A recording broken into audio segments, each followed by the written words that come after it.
This is 10 tips you can use for as a parent, or maybe your kids are gone and you just need to find some time anyway because your lives have gotten busier once the kids have left home. I don't care, but these will work for you if you try to find one that works. This is Joyce, the Practical Christian Woman, helping you love your life and your marriage. And I'm a wife and love life coach. First off, we need to set aside time every week. Does this always need to be out of the house? No. Does it always need to be at night? No. But we need to set aside some time, preferably about 2 hours a week, to spend alone without kids doing something fun that we don't normally do.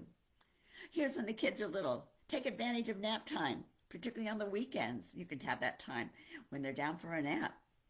That's why we always try to make sure both boys took their nap at the same time too, so that we could capture that time. Then if they're gone, like my husband was in the military, we didn't have phones yet to call with or text with. We did have email, but we still tried to at least make sure we sent an email once a week. Now you can FaceTime on your phone or do something like that when you're gone and you've got some distance between you. And now even when my husband travels, we'll call every night. Or he calls me every night. It's not like a date, but at least we're staying connected. Fourth, find a good babysitter. Oh, we moved 17 times in the military. We moved a total of 26, but 17 were in the military. And I can tell you every place we went until the oldest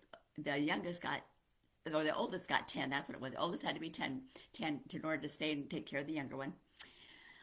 We had to find a babysitter, and it wasn't easy. But I tried my neighbors. I tried at church. I tried going to like Red Cross to find out the babysitter list. I asked friends in Bible studies, who did I get for a babysitter? And I found one. It took work, but it was worth it because it gave us that time alone. The second thing is sometimes we can't always find fun things to do. My husband sometimes likes to plan them. Sometimes I plan them. Now we kind of take turns back and forth and we go on a date to plan dates. I know it's kind of a funny date, but we like to go to Cinnabon, just a plug for Cinnabon. Anyway, that we like to go there and eat and plan our dates.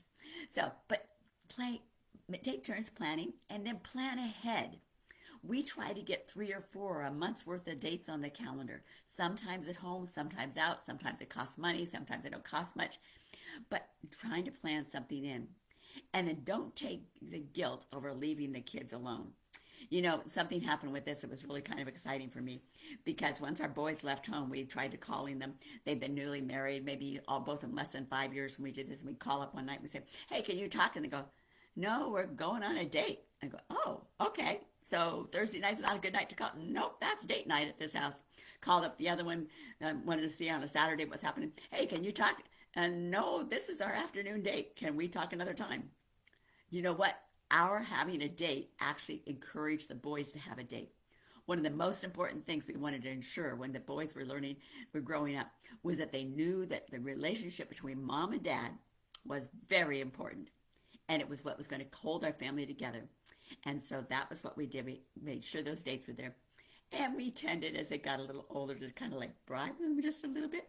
That was the night they got to have pizza, candy bars, and their favorite soda, and a movie. Did they want us to go? Yes. And even when Dad was deployed, they said, Mom, can we still have soda, pizza, candy, and a movie? I go, sure, you guys can. And so that's how they've kept that together. Then, so be intentional. This is number 8. Be intentional. Not just sit down together and say, okay, what are we going to talk about now? But have something planned. Even if it's just his favorite snack in the freezer or the refrigerator to pull out to watch a favorite show you like to watch together. When the kids are asleep or something. That's another great way. We've also had Coke and candy bars in the backyard when the kids were watching cartoons or something. So get creative. We use those 88 ideas. That's number 9, getting creative with those ideas. And most importantly now with these phones, turn them off, put them away. If you have to have an emergency do not call list, you can have that on. But don't have that phone with you when you're on your date except for emergencies. And that can include a babysitter if you need it. But it's not time to be staring at your phone. It's time to look each other in the eye. 10 tips for how parents can find time for dates. And you can do it. I know you can.